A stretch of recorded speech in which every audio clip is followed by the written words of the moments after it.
Hello friends, कैसे हैं आप लोग। तो फ्रेंड्स, बीपीएससी टीआरई 4 का आप लोग तैयारी कर रहे हैं तो यह वीडियो आप सभी स्टूडेंट के लिए काफ़ी इंपॉर्टेंट होने वाला है। आप लोग वीडियो के अंत तक जरूर बने रहें। और फ्रेंड्स, थंबनेल जब आप देख के वीडियो को क्लिक किए होंगे तो आपको पता चला होगा कि आज हम लोग किस बारे में बात करेंगे और आज मैं आपको क्या बताऊँगा। क्योंकि फ्रेंड्स, अभी जो मैं आपको क्लास करवा रहा हूँ मॉडर्न हिस्ट्री का, जिस बुक से यानी एनसीईआरटी से, उस बुक से टीआरई 3 में 70 से 75% सिर्फ एक बुक से प्रश्न रहा है। आप लोग काफ़ी मैसेज करते हैं, सर कौन सा बुक पढ़े हम लोग जो खुद से तैयार करें। तो फ्रेंड्स, उसी को ध्यान में रखते हुए मैं आज ये वीडियो बना रहा हूँ आप सभी के लिए, और मैं आपको बता रहा हूँ कि आप एक किताब से टीआरई 4 को कवर कर सकते हैं, यानी पास कर सकते हैं। आप लोग को लगता होगा कि हमें एनसीईआरटी क्यों पढ़ना चाहिए या इम्पॉर्टेंट नहीं है। आज का जब वीडियो आप पूरी तरह से देख लेंगे तब आपको पता चलेगा कि एनसीईआरटी ही हमें पढ़ना चाहिए, एनसीईआरटी के अलावा कुछ नहीं पढ़ना चाहिए। मैं आपको सारा कुछ बताऊंगा, आप लोग वीडियो के अंत तक जरूर बने रहें।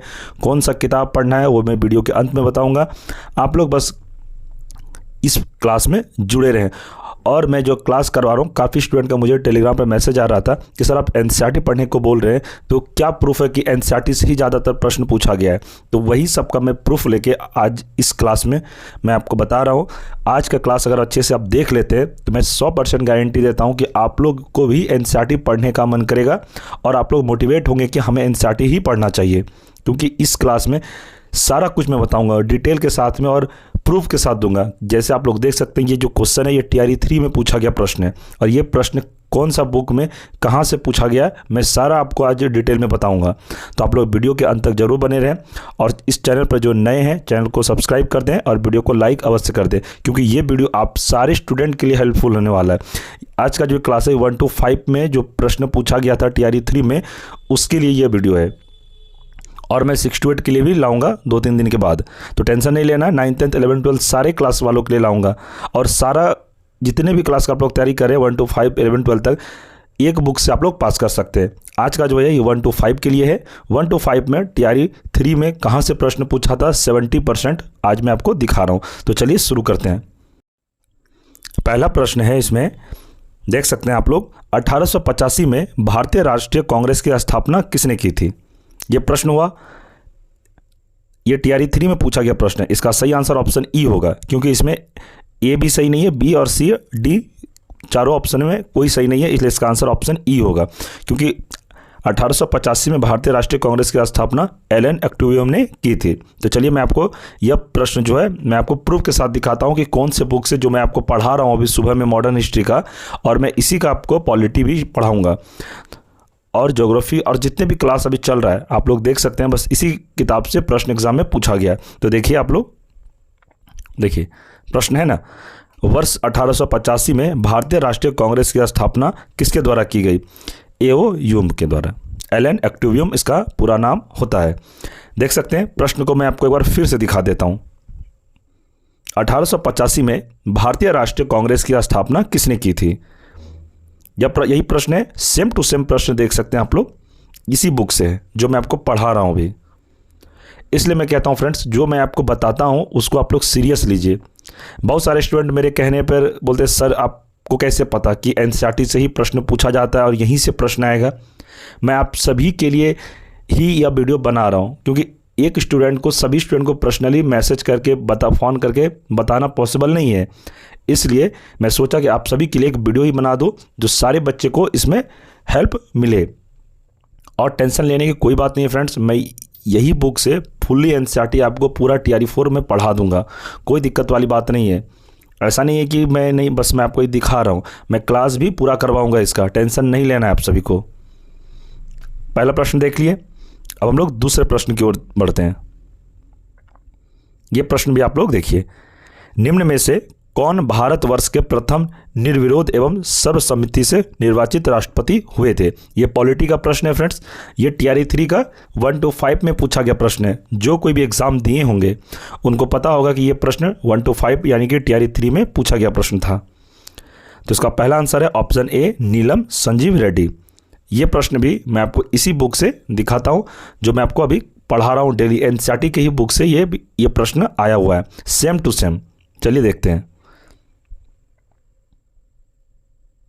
देख सकते हैं, निर्विरोध रूप से चुने गए भारत के प्रथम राष्ट्रपति कौन थे? तो नीलम संजीव रेड्डी थे। देख लिए फ्रेंड्स, आपको मैं दोबारा प्रश्न दिखा देता हूँ, कुछ स्टूडेंट कंफ्यूज हो रहे हैं। प्रश्न को आप पहले देख लीजिए, इसको पहले समझिए प्रश्न को क्या कह रहा है। निम्न में से भारतवर्ष के प्रथम निर्विरोध यानी कि बिना विरोध के सर्व समिति से निर्वाचित कौन हुए थे, कौन राष्ट्रपति बने थे? तो ये राष्ट्रपति बने थे नीलम संजीव रेड्डी बने थे। ये प्रश्न इसी बुक से सेम टू सेम, इसलिए मैं कहता हूं NCERT very most important for BPSC TRE 4। फालतू किताबें पढ़ना छोड़ दीजिए, नोट्स के पीछे मत भागिए, जो मैं आपको पढ़ने के लिए बोल रहा हूं वो पढ़िए। अगर आप खुद से बुक लेकर नहीं पढ़ सकते हैं तो कोई दिक्कत नहीं, मैं आपको पूरा एनसीईआरटी कवर करूंगा, हर एक सब्जेक्ट का। जितने भी क्लास चल रहा है चैनल पर, सारा सब्जेक्ट मैं आपको पढ़ाऊंगा एनसीईआरटी का, और समझा के पढ़ाऊंगा। टेंशन लेने की कोई बात नहीं है। बहुत सारे स्टूडेंट बुक अफोर्ड नहीं कर पाते हैं, तो कोई दिक्कत नहीं फ्रेंड्स। और बहुत सारे स्टूडेंट का भी ये क्वेरी आता है कि सर हम एनसीईआरटी पढ़ते हैं, मुझे समझ में नहीं आता। तो कोई टेंशन नहीं लेना आप सभी को। मैं इस चैनल पर सारा सब्जेक्ट टॉपिक वाइज और सारा नोट्स आपको टेलीग्राम पर मिलेगा, और पूरा टीआरई 4 एकदम इंपॉर्टेंट सब मैं पढ़ाऊंगा। फालतू एक भी बकवास नहीं होगा, सिर्फ पढ़ाई के बारे में बात होगा, और इंपॉर्टेंट प्रश्न को ही हम लोग पढ़ेंगे, जो कि डायरेक्ट प्रश्न एग्जाम में पूछा जाता है। डायरेक्ट प्रश्न यहीं से आपको पूछा जाएगा, इसलिए मैं पहले भी कहा हूँ कि 75 का 80% प्रश्न इससे पूछा गया है। आप लोग बस वीडियो के अंत तक बने रहें, और आपको मैं दिखाते जा रहा हूँ कि कौन कौन प्रश्न और इसमें पूछा गया था। चलिए देखते हैं आगे। देखिए प्रश्न, निम्नलिखित में से किसमें टंगस्टन का प्रयोग किया जाता है? तो ऑप्शन इसका हो जाएगा ऑप्शन बी, सही आंसर है विद्युत बल्ब में। यह प्रश्न भी इसी बुक से आया हुआ है, आपको मैं दिखाता हूं। विद्युत बल्ब का तंतु किस धातु से निर्मित होता है? टंगस्टन से। देखिए प्रश्न, विद्युत बल्ब किसमें टंगस्टन का प्रयोग किया जाता है? प्रश्न को देख लिए, इसका अब प्रूफ देखिए आप लोग, क्योंकि स्टूडेंट को आजकल के समय में हर कुछ का प्रूफ चाहिए। अगर आप पढ़ा भी रहे हैं, उनको बताइए कि आप कैसे, किस आधार पर ये बात बोल रहे हैं कि यही बुक पढ़िए और इसी से प्रश्न आएगा। क्योंकि अभी का ऐसा डिजिटल इंडिया हो गया है कि हर कुछ का आपको प्रूफ देना पड़ेगा पहले। बहुत सारा मैसेज आज हमें कई दिन से मिल रहा है कि सर आप एनसीईआरटी बार बार बोल रहे हैं पढ़ने के लिए, कहाँ से पढ़ें, कैसे पढ़ें, क्या गारंटी है कि इसी बुक से प्रश्न आएगा? तो फ्रेंड्स टीआरई 3 तक ये बुक से प्रश्न आया हुआ है। 2 भी अगर आप लोग दिए होंगे, 1 कोई भी एग्जाम दिए होंगे, तो सारा प्रश्न यहीं से पूछा गया है। आगे मैं और प्रश्न आपको दिखाता हूँ, अभी काफ़ी सारे प्रश्न हैं, देख सकते हैं आप लोग। देखिए प्रश्न 128 नंबर का, बिहार में वहाबियों की गतिविधियों का मुख्य केंद्र कौन सा था? तो यह पटना था, ऑप्शन सी इसका सही आंसर था। यह प्रश्न भी इसी बुक से है। चलिए मैं ये भी आपको प्रूफ के साथ दिखाता हूं।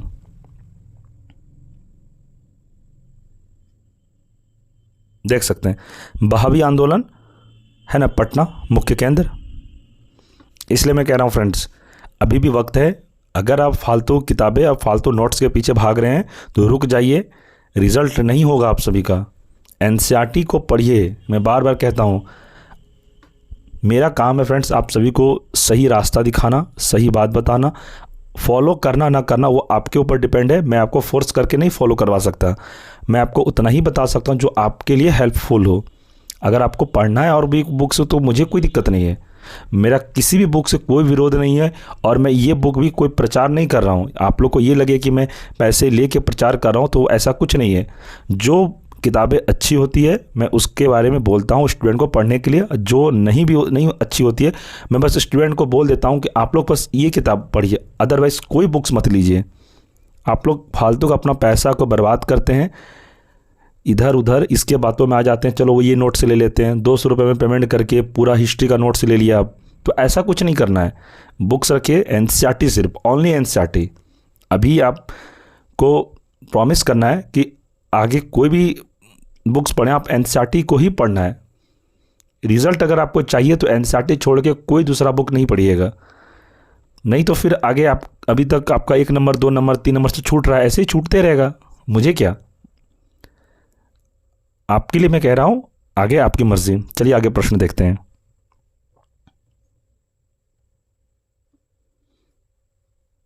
प्रश्न है, वाहनों के साइडों में ट्रैफिक देखने के लिए किस प्रकार के दर्पण का प्रयोग होता है? तो यह उत्तल दर्पण का प्रयोग होता है। यह प्रश्न भी इसी बुक से है। मैं ये भी आपको प्रूफ के साथ दिखा रहा हूं, चलिए देखते हैं।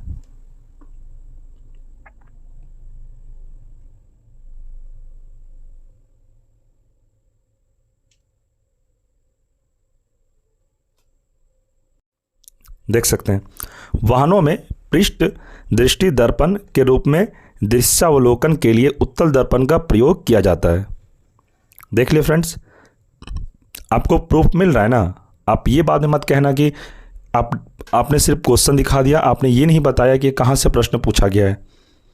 80% एक बुक से प्रश्न आया है, TRE 1, TRE 2, TRE 3 तक में, और इस सारे क्लास वालों के लिए इंपॉर्टेंट है। या ऐसा नहीं कि सिर्फ 1 to 5 के लिए, 1 to 5, 6 to 8, 9, 10, 11, 12 सारे क्लास वालों के लिए मैं आप सभी को वीडियो बना के दूंगा। टेंशन बिल्कुल भी नहीं लेना है आप सभी को। जो मैं बोल रहा हूँ मैं करूँगा। अभी ये प्राइमरी वालों के लिए है जो एग्ज़ाम में प्रश्न को पूछा गया। 9th 10th वाले भी अगर देख रहे हैं वीडियो को, आप लोग भी देखिए, जिससे आपको एक अनुभव होगा कि हमें कहाँ से पढ़ना चाहिए, बीपीएससी कौन सा सिलेबस को फॉलो कर रही है, कौन सा उसका टर्म कंडीशन है, कहाँ से क्वेश्चन पूछ सकती है आगे। इससे आपका सोचने समझने का क्षमता बढ़ेगा। इसलिए कहता हूँ friends, NCERT only for NCERT. मैं वीडियो में काफ़ी बार बोल रहा हूँ ताकि आप भूले नहीं। जब भी कोई बुक्स निकाल के पढ़े तो आपको हमारी बात याद आनी चाहिए। चलिए आगे देखते हैं। और प्रश्न है, लंदन में सर कर्जन वायलिक की हत्या किसने की थी? ये राष्ट्रीय आंदोलन का प्रश्न है, यानी मॉडर्न हिस्ट्री का प्रश्न है। इसका सही आंसर है मदन लाल धिंगड़ा। ये प्रश्न भी इसी बुक से है। ये भी मैं आपको प्रूफ के साथ दिखाता हूं। चलिए दिखाते हैं आपको।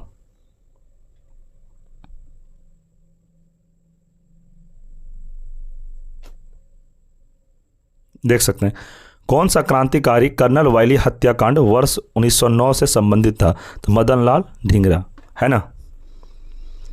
शायद आपको अब मेरी बात का ट्रस्ट हो रहा होगा और आप ये भी अब प्रश्न करेंगे कि सर चलिए ठीक है, आप TRE 3 या TRE 2 के बारे में बता दिए कि यहीं से प्रश्न पूछा गया, क्या गारंटी है कि TRE 4 में यहीं से प्रश्न पूछा जाएगा? सवाल तो आएगा ही मन में ना, किसी को भी आएगा। आपके जगह पर अगर मैं होता शायद मैं भी यही बोलता कि हाँ, अगर पहले ही बीपीएससी पैटर्न को फॉलो करी तो क्या गारंटी कि अभी भी करे। तो फ्रेंड्स, मेरा अनुभव है ये, मैं और भी काफ़ी एग्ज़ाम का तैयारी करवाता हूँ, तो मैं देखा हूँ बीपीएससी TRE 1, TRE 2, TRE 3 जितने भी एग्ज़ाम हुआ है एनसीईआरटी को फॉलो किए, और बीपीएससी का जो पीसीएस का एग्ज़ाम हुआ वहाँ से भी एनसीईआरटी, वहाँ का थोड़ा एनसीईआरटी का लेवल बढ़ जाता है और आप में थोड़ा सा मॉडरेट रखा जाता है, और कोई बात नहीं है। और मैं आपको गारंटी देता हूं कि यहीं से प्रश्न फिर से आपसे पूछा जाएगा। इस बार मदन लाल धिंगरा पूछा गया, हो सकता है अगले बार आपसे ये वाला पूछ ले प्रश्न, लाला हरदयाल द्वारा गदर आंदोलन का प्रारंभ कहाँ से किया गया था? तो सैन फ्रांसिस्को, ये भी प्रश्न पूछ दे आपको। तो फ्रेंड्स, ये मन में नेगेटिव थिंक नहीं लाना है आपको। प्रश्न यहीं से रहेगा और यही बुक से प्रश्न रहेगा। मैं आपको 200% गारंटी के साथ कहता हूँ। अभी तक जितने बीपीएससी एग्जाम कंडक्ट करवाइए, मैं पूरा पैटर्न को देखा हूँ। आप लोग ये सब नहीं देखते हैं, बट मैं जितने भी एग्ज़ाम और सारा पैटर्न को देख के ही मैं ये वीडियो बना रहा हूँ, ताकि आपके लिए एक सहूलियत हो, आपको ढूंढना नहीं पड़े कुछ भी। मैं आप लोगों के लिए मेहनत करता हूँ कि आप लोगों का एक सीट कन्फर्म हो TRE 4 में। फालतू चीज़ें पढ़िएगा तो आप समझिएगा। पटना में और दिन रहना है तो रहिए, फिर जो रूम लेके पढ़ते हैं और पढ़ते रहिए। ये लास्ट मौका है आप लोगों के लिए TRE 4। अगर ये नहीं निकाल पाए तो फिर TRE 5 भूल जाइए आप लोग। समय बहुत कम है, कम समय में ज़्यादा चीज़ पढ़ना है आप सभी को, और मैं इस चैनल पे सारा कंप्लीट करवाऊंगा। कोई दिक्कत नहीं, बहुत सारे स्टूडेंट बुक अफोर्ड नहीं कर पाते हैं, कोई दिक्कत नहीं है, मैं सारा क्लास इसी चैनल पे करवाऊंगा, टेंशन की कोई बात नहीं है। चलिए आगे प्रश्न देखते हैं। और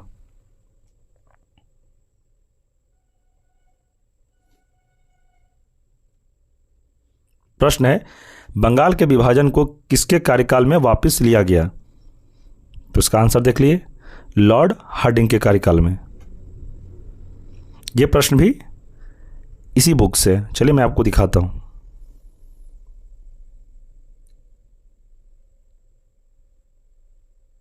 देख सकते हैं, लॉर्ड कर्जन द्वारा वर्ष 1905 में किया गया बंगाल विभाजन वर्ष 1911 में लॉर्ड हार्डिंग के कार्यकाल में रद्द कर दिया गया। देख सकते हैं, मिल गया। देख ले फ्रेंड्स, इसी में हम लोग आगे प्रश्न और देखते हैं जो कि तैयारी 3 में पूछा गया प्रश्न है।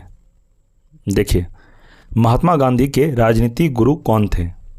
आप सभी को पता होगा, आप लोग पढ़े भी होंगे, ये गोपाल कृष्ण गोखले थे।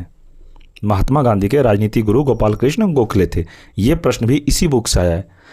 मैं आपको बताऊंगा वीडियो के अंत में कि कौन सा बुक आपको पढ़ना है, और बुक का मैं आपको फोटो भी दिखाऊंगा। टेंशन बिल्कुल भी नहीं लेना है आपको। देखिए, महात्मा गांधी के राजनीतिक गुरु कौन थे? डायरेक्ट प्रश्न पूछा गया है, गोपाल कृष्ण गोखले थे। इसलिए मैं कहता हूं कि इसी बुक को पढ़ना है आपको। कितना प्रूफ दूं? अभी मैं और प्रूफ आपको दे रहा हूं। अभी बहुत सारे प्रश्न हैं जो कि डायरेक्ट तैयारी 3 से पूछा गया प्रश्न है और इसी बुक से पूछा गया है। आप लोग का आज के बाद पढ़ने का नज़रिया चेंज हो जाएगा और आप एनसीईआरटी ही पढ़ेंगे। मुझे पता है आप सभी को हर चीज़ का प्रूफ चाहिए, टेंशन मत लीजिए, मैं हर चीज़ का प्रूफ को दूंगा, पढ़ाऊंगा भी और प्रूफ भी दूंगा कि कौन कौन सा प्रश्न तैयारी 3 में पूछा गया था और कहाँ से पूछा गया था। सारा कुछ बताऊंगा और सारी क्लास, जितने भी क्लास का आप लोग तैयारी करें, सभी स्टूडेंट के लिए बताऊंगा। 9th 10th 11th 12th 6th 12th सारे स्टूडेंट के लिए। तो टेंशन कुछ नहीं लेना है आपको, मैं हूँ टेंशन लेने के लिए आप सभी के लिए। चलिए आगे देखते हैं। और प्रश्न है, निम्न में से कौन सा नवीकरणीय ऊर्जा स्रोत है? तो नवीकरणीय ऊर्जा कौन है?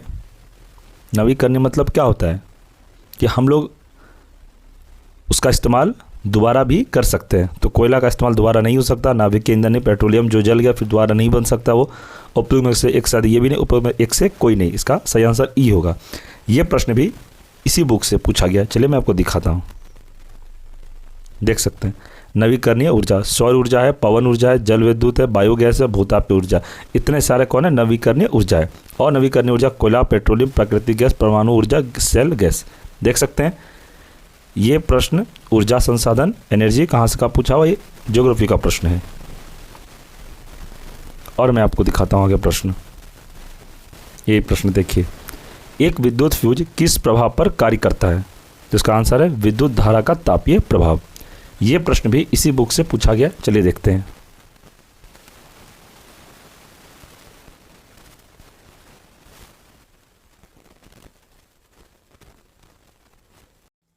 देख सकते हैं फ्रेंड्स, फ्यूज में प्रयुक्त होने वाले तार की विशेषता उच्च प्रतिरोधक शक्ति तथा निम्न गलनांक है।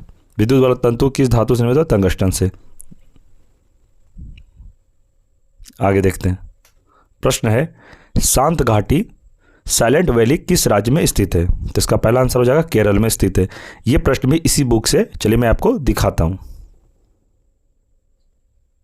देख सकते हैं, शेर की पूंछ वाला मकाऊ मुख्यतः कहाँ पाया जाता है? साइलेंट वैली राष्ट्रीय उद्यान कहाँ है? तो ये केरल में है। देख सकते हैं फ्रेंड्स, मैं आपको सारा प्रश्न दिखा रहा हूँ। पढ़ना आपको पड़ेगा ही, तभी आपका रिजल्ट पॉसिबल है 1 सीट, वरना फिर राम भरोसे। मैं बार बार कहता हूँ कि पढ़ना आपको है, एडवाइस मैं दूंगा आपको कैसे पढ़ना, कैसे क्या नहीं। स्मार्ट वर्क क्या होता है? पढ़ाई से क्या पढ़ना वो मैटर नहीं करता है, क्या छोड़ना मैटर करता है। स्मार्ट वर्क करिए कि पढ़ना हमको सीमित ही और रिवीजन ज़्यादा करना है, और ऑथेंटिक पढ़िए और स्टडी मटेरियल ऑथेंटिक रखिए। इसलिए मैं कहता हूँ टेलीग्राम ग्रुप आप लोग ज्वाइन कर लें, ताकि सारा जितने भी मैं क्लास कराऊँ सारा स्टडी मटेरियल आपको ग्रुप में मिलता रहे। चलिए आगे और प्रश्न देखते हैं। प्रश्न है, भारत देश की अधिकतम अंतर्राष्ट्रीय सीमा है किसके साथ लगता है? तो ये बांग्लादेश के साथ लगता है। ये प्रश्न भी इसी बुक से है। देखिए, बांग्लादेश भारत का सबसे लंबी अंतर्राष्ट्रीय स्थलीय सीमा बनाता है। एक बार और मैं आपको प्रश्न दिखाता हूं। भारत देश की अधिकतम अंतर्राष्ट्रीय सीमा किसके साथ? बांग्लादेश के साथ बनाती है। देख लीजिए, मिल गया आपको। नेक्स्ट प्रश्न देखते हैं। और प्रश्न है, ग्रीनविच माध्य समय GMT से भारतीय मानक समय IST कितना आगे रहता है? तो 5.5 घंटे आगे रहता है। यह प्रश्न भी इसी बुक से आप लोग देख सकते हैं। भारतीय मानक समय IST एवं ग्रीनविच मध्य समय GMT में कितने घंटे का अंतर होता है? तो 5.5 घंटे का अंतर होता है। देख सकते हैं VBI है। डायरेक्ट प्रश्न आपको देखने को मिल रहा है फ्रेंड्स, मैं बता रहा था ना आपको, डायरेक्ट मिल रहा है। ऐसे ही प्रश्न टीआरई 4 में भी रहेगा। आपको एक बुक पढ़ना, 80% आपका रिजल्ट यहीं से प्रश्न आ जाएगा। अगर 80% अगर कोई एक बुक पढ़ के अगर आ सकता है तो क्यों पढ़े फालतू बुक? ये भी तो सोचने वाली बात है। इसलिए मैं कहता हूँ पढ़िए कम लेकिन ऑथेंटिक पढ़िए। चलिए आगे देखते हैं। और प्रश्न है, प्रथम गोलमेज सम्मेलन के साथ भारत का गवर्नर जनरल कौन था? तो ये लॉर्ड इरविन था। ये प्रश्न भी इसी बुक से है, देखिए।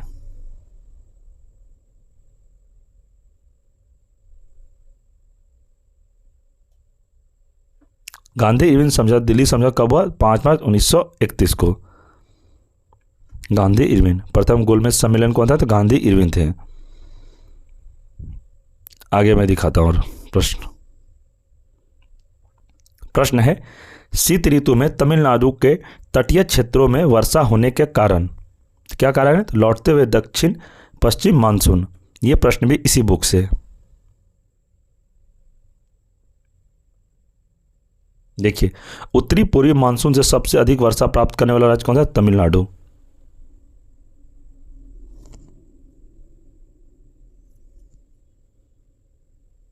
आगे प्रश्न है, दिल्ली के लाल किले में आजाद हिंद फौज का प्रसिद्ध मुकदमा हुआ, कब हुआ था? 1945 में। यह प्रश्न भी इसी बुक से। चलिए देखते हैं।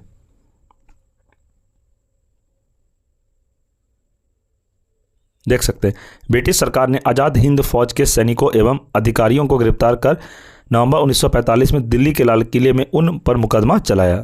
देख सकते हैं, यह मॉडर्न हिस्ट्री का प्रश्न है। आप लोग जब ये बुक पढ़ेंगे तो इस चैप्टर में जाना है आज़ाद हिंद फौज, वेवले योजना तथा शाही नौसेना विद्रोह। इसी में आपको यह मिल जाएगा प्रश्न। और मैं प्रश्न आपको दिखा रहा हूं आगे। प्रश्न है, बायोगैस का प्रमुख घटक कौन सा है? तो यह मीथेन है। यह प्रश्न भी इसी बुक से। देख सकते हैं, गोबर गैस का मुख्य घटक क्या है? तो यह मीथेन है। और कितना प्रूफ दूं फ्रेंड्स? आप लोगों को तो हर कुछ का प्रूफ चाहिए। देखिए, ये भी प्रश्न थे, बहुत सारे प्रश्न हैं। मैं तो सारा प्रश्न को ले लिया हूं, और कुछ भी बचा होगा तो मैं और भी अगले वीडियो में बताऊंगा आपको। देखिए, प्रश्न है, पृथ्वी एवं सूर्य के बीच अधिकतम दूरी होती है, तो इसको क्या कहते हैं हम लोग? अपसोर में। ये प्रश्न भी इसी से पूछा गया। ये प्रश्न काफ़ी स्टूडेंट कन्फ्यूजन में गलती मार दिए। दिखाता हूं आपको, इसी बुक से पूछा गया है। देख सकते हो, उपसौर और अपसौर किसे कहते हैं? उपसौर, पृथ्वी जब सूर्य से निकटतम दूरी पर होती है तो उसे उपसौर कहते हैं। ऐसी स्थिति 3 जनवरी को होती है। अपसौर किसे कहते हैं? देख सकते हैं, पृथ्वी जब सूर्य से अधिकतम दूरी पर होती है तो इसे अपसौर कहते हैं। ऐसी स्थिति 4 जुलाई को होती है। दोनों मिल गया, सेम टू सेम प्रश्न मिल रहा है। डायरेक्ट प्रश्न देखने को आपको मिल रहा है। आगे दिखाते हैं। और देखिए फ्रेंड्स, आगे तो हमारा प्रश्न कंप्लीट हुआ। यही बुक है, आप लोग इसका स्क्रीनशॉट ले सकते हैं। यही बुक आपको पढ़ना है। महेश वर्णवाल की एनसीईआरटी सार संग्रह किताब है। ये किताब से डायरेक्ट आपको 80% एग्जाम में प्रश्न देखने को मिल जाएगा। और फ्रेंड्स, मैं यही बोलूँगा, जो मैं आपको अभी बताया, यहीं से आपको प्रश्न टीआरई 4 में भी रहेगा। ये आप मान के चलिए, 200% मैं कह रहा हूँ, क्योंकि बीपीएससी का पैटर्न पूरी तरह से एनसीईआरटी पर ही डिपेंड करता है। और फ्रेंड्स, जिस किसी को यह बुक नहीं लेना है या आप नहीं ले सकते हैं तो कोई दिक्कत नहीं, कोई ज़बरदस्ती नहीं कि आपको यह बुक लेना ही लेना है। मैं हूं, और मैं इस चैनल पे सारा same to same point to point आपको वीवीआई बता के पढ़ा दूंगा। कोई दिक्कत नहीं, सारा सब्जेक्ट पढ़ा देंगे। और डायरेक्ट प्रश्न यहीं से रहेगा। एक भी प्रश्न इस बुक से बाहर नहीं जाएगा, ये मैं 100% गारंटी के साथ कह रहा हूँ। मेरे बात पे आपको ट्रस्ट करना चाहिए, और मैं जो कह रहा हूँ उसको मानिए और पढ़िए। और ये एनसीईआरटी बुक ऐसा है फ्रेंड्स, आपको इसी से एक बुक से सफलता मिल जाएगा। इसलिए मैं कह रहा हूँ, इधर उधर ध्यान नहीं देना है। अभी जितना मैं आपका एनालिसिस करवाए सभी टीआरई 3 के प्रश्न थे, और बीपीएससी द्वारा पूछा गया प्रश्न है ये। इसलिए कहता हूँ, हल्के में नहीं लेना टीआरई 4। अब भीड़ भी बहुत ज़्यादा होगा इस बार, एनआईओएस वाले भी फॉर्म भरेंगे, इसलिए मेहनत आपको ज़्यादा करना है। जितने भी क्लास चैनल पे चल रहा है, सभी का क्लास इसी बुक से चल रहा है, और एनसीईआरटी को ही मैं फॉलो कर रहा हूँ। इसलिए आपको टेंशन नहीं लेना है। जो बुक लेके पढ़ सकते हो वो लेके पढ़िए, और जो नहीं ले सकते हैं कोई दिक्कत नहीं, मैं इस चैनल पर पूरा समझा के पढ़ा दूंगा, कोई टेंशन नहीं लेना है आपको। कोई ज़बरदस्ती नहीं कि आपको यह बुक लेना ही लेना है, कोई ज़बरदस्ती नहीं है। और फ्रेंड्स यह किताब जो ले सकते ले लेना है और जो नहीं ले कोई दिक्कत नहीं है। और जितने भी सब्जेक्ट अभी बचा है, जो कंप्लीट हो चुका है और जो अभी क्लास रनिंग में है, सारा मैं इसी बुक से आपको कंप्लीट करवाऊंगा और एनसीईआरटी को ही पढ़ाऊंगा। ये एनसीईआरटी सब्जेक्ट कंप्लीट होने के बाद इसी का एनसीईआरटी का एमसीक्यू भी आता है। एमसीक्यू फिर मैं आपको एक्सप्लेन के साथ पढ़ाऊंगा। जब आप लोग थ्योरी पढ़ लेंगे उसके बाद जब एमसीक्यू पढ़िएगा तो काफ़ी समझ में आएगा, सारा कुछ डाउट क्लियर हो जाएगा। तो कोई दिक्कत नहीं फ्रेंड्स, आप लोग टेंशन फ्री होकर पढ़िए। 1 महीना टाइम है, जितना भी टाइम है मेहनत करिए और मैं आपके साथ हूँ ही हमेशा। एग्ज़ाम तक मैं आपके साथ रहूँगा, कोई दिक्कत नहीं। टेस्ट सीरीज़ भी लाऊंगा आप लोगों के लिए, एमसीक्यू भी करवाऊंगा, कोई दिक्कत नहीं। सारा बन रहा है। एक दिन में आपको 3 से 4 क्लास डेली होगा आप सभी का, कोई दिक्कत नहीं है। और सभी का क्लास का टाइमिंग आपको टेलीग्राम ग्रुप में बता दिया जाएगा और यूट्यूब पे कम्युनिटी पोस्ट में भी आपको इन्फॉर्मेशन दे दिया जाएगा। इसलिए मैं कह रहा हूँ फ्रेंड्स, जो भी टेलीग्राम ग्रुप को ज्वाइन नहीं किए, टेलीग्राम ग्रुप को ज्वाइन कर ले। वहाँ पर एग्जाम से संबंधित हर न्यूज़ आपको अपडेट दिया जाता है। जितने भी क्लास होता है सभी का PDF notes, study material Telegram group में ही सेंड किया जाता है। तो आप सभी से रिक्वेस्ट है आप लोग टेलीग्राम ग्रुप को ज़रूर ज्वाइन कर लें, ताकि कुछ भी मैं आप भेजूँ ग्रुप में तो आपको ज़रूर मिल जाए। और फ्रेंड्स अगर चैनल पर कोई नए हैं, चैनल को सब्सक्राइब कर दें और वीडियो को लाइक आप लोग अवश्य करें। और इस वीडियो को ज़्यादा से ज़्यादा अपने दोस्तों में शेयर करें, ताकि जो अभी पढ़ने का पैटर्न नहीं समझे हैं उनको पता चल जाए कि हमें क्या पढ़ना है और क्या नहीं पढ़ना है, कहाँ से पढ़ना है। तो आप उन सभी दोस्त लोगों का आप लोगों का भी हेल्प हो जाएगा, इसलिए इसे ज़्यादा से ज़्यादा ग्रुप में आप लोग शेयर करें। तो ठीक है फ्रेंड्स, हम लोग मिलेंगे अगले क्लास में। तब तक के लिए जय हिंद, जय भारत।